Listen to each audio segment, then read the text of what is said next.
My name is Jeff Green. I'm really happy to be here. I'm here with two of the people on the paper, William Jackson and Michael Carino, who are doctoral students who worked on the project. Joe Bolden and Chris Oswald could not be here, but they sent their regards. We're going to do a little dance. We're going to kind of switch, like William's going to start, Mike's going to talk for a while, and I'm going to wrap up. We got an experimental comparison celebrating learning processes across academic domains. I think you'll see that the way the experimental part is a little different than what you expect. Hopefully it'll make some sense. I want to thank the National Science Foundation for their support and the University of North Carolina as well. But with that, I will hand things over to Will.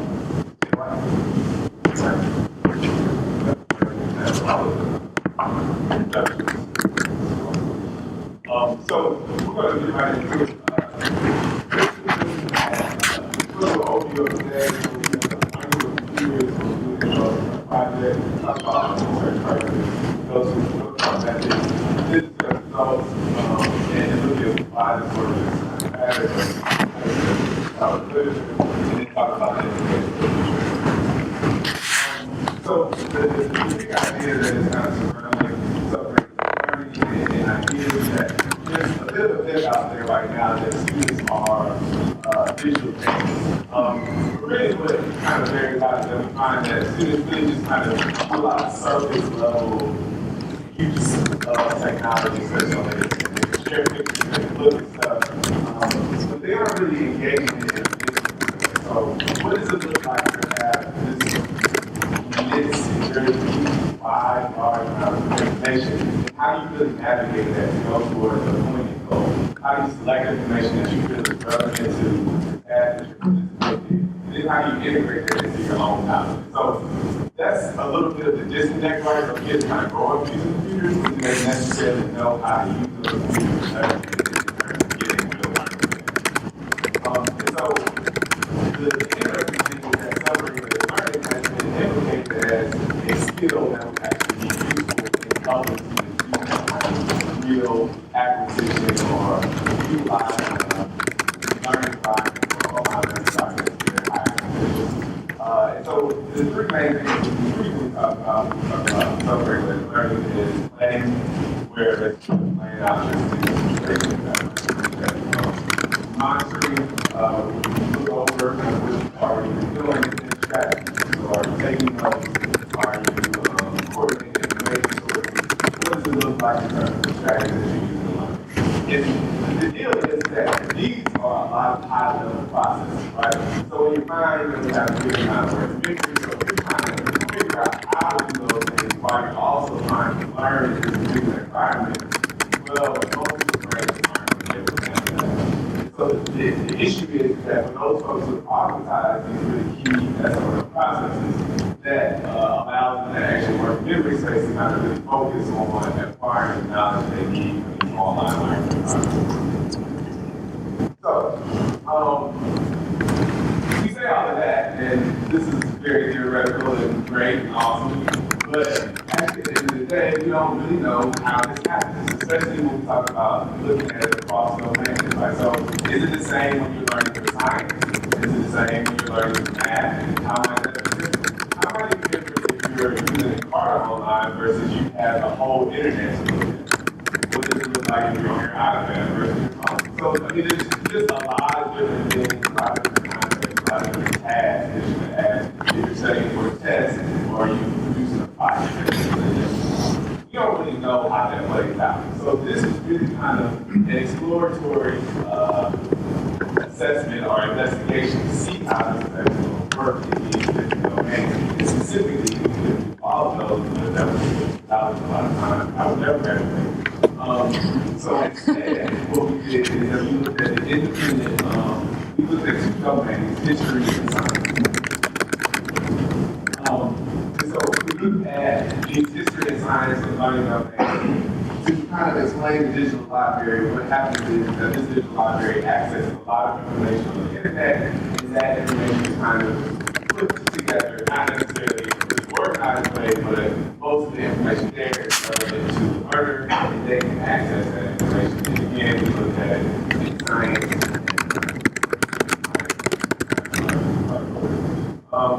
and I'm going to turn over.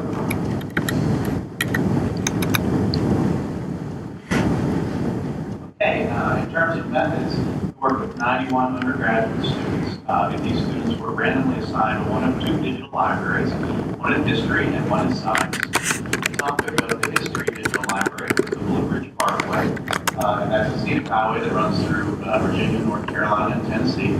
And the topic in the science digital library was phase changes in the states of matter. Participants were given a 20-minute pre-test to assess their baseline level of knowledge. Then they were given a learning task, a specific set of instructions to search for information about their topic. Then they were given 30 minutes to work within the digital library to search for this information. And given a 20-minute post-test to assess their learning needs. The pre-test and the post-test assessed declarative and conceptual knowledge, and were a combination of multiple choice questions, fill-in-the-blank questions, and essay questions. Utilized think aloud protocols, so students were asked to say aloud what they were thinking. And these learning sessions were audio taped and video taped, and the audio tapes were transcribed, and then the transcriptions were coded for the usage of micro-level SRL processes using Green Acevedo's 2009 coding scheme. So then we assessed frequency of the usage of these processes across the domains in the form of count data. What we found with this count data was that a lot of the distributions were non-normal. So for instance, the process of coordinating information sources, perhaps a lot of students did not enact this process at all, and some students enacted it a lot. So this resulted in a non-normal distribution. So this impacted our analyses. So this led us to use t-test with count distribution to assess to compare the average frequency across the two domains. That's what can you hear me if I do this? Okay. You're not. Okay. Well, I'm going to resign myself sitting here. Try to hold it. I don't know if I can. I'm going to try really hard. So I mentioned earlier, thanks. So I mentioned earlier that the experimental part of this is kind of interesting, right? We're not looking at differences across learning domains in terms of academic performance or learning. We can, because they're fundamentally different academic domains. You can't compare post-test scores in history to post-test scores in science. That doesn't make any sense. What we're looking at is whether or not the ways, the frequency with which students enact the various kinds of self-regulatory processes is different, because that was a true experimental design.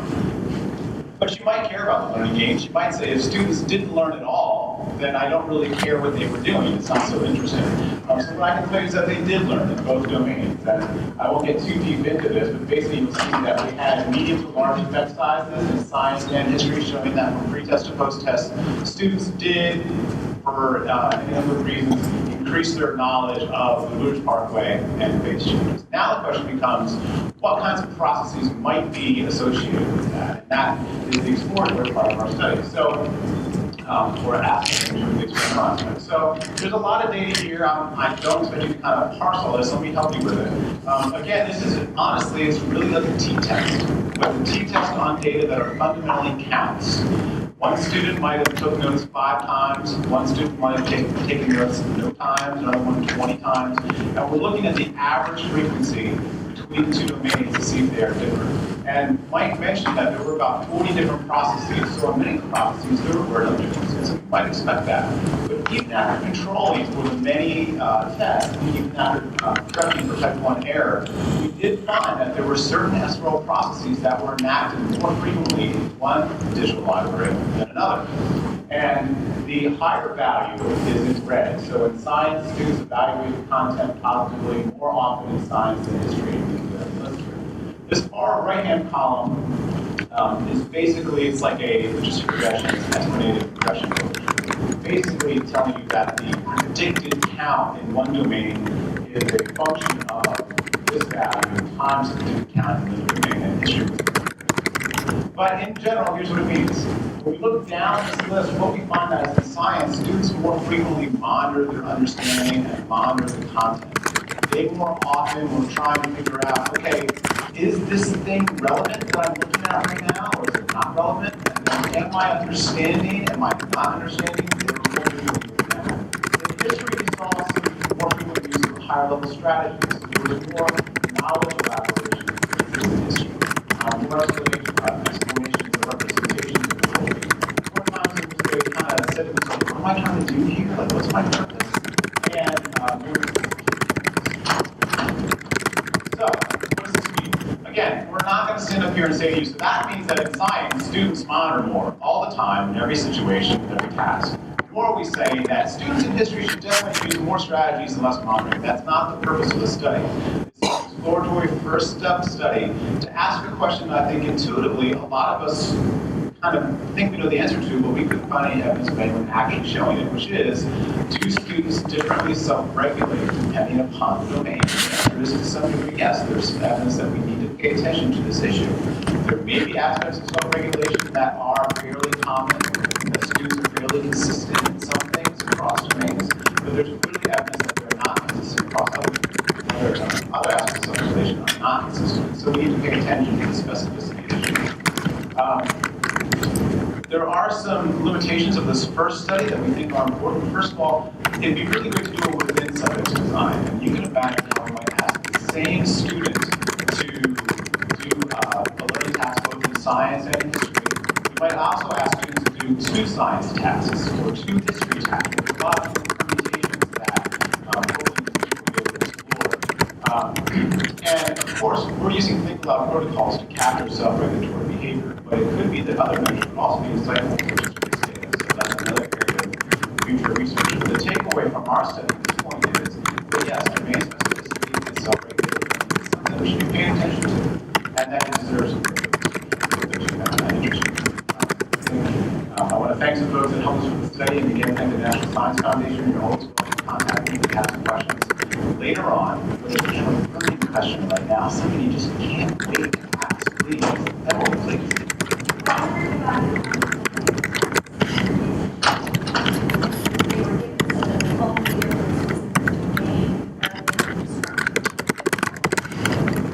Yeah, and that was a huge issue for us. This idea was, is it even possible to equate those two? Not much because, reading's a great point.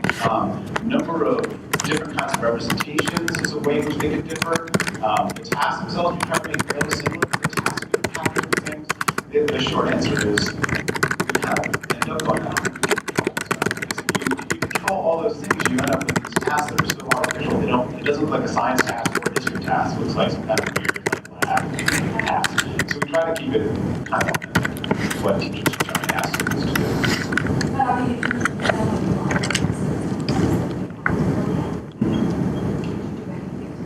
Well, yeah, so that was another interesting choice. We could have assembled the libraries, but NSF in particular wanted us to use libraries that are already out there. Because one of the libraries that we used was an NSF public library. So, yeah, it's a great point. That's why we're being really careful to hedge and not say, don't go out and tell your students that X is the answer, But, yeah, it's a good answer.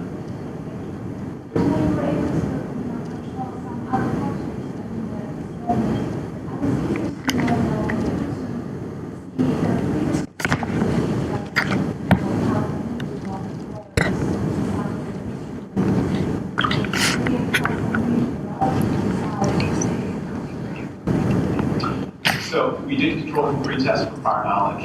So for the certain learning tasks, we were able to kind of assess whether you know what they did. So those learning things are kind of a change from prior knowledge. So in that aspect, yes.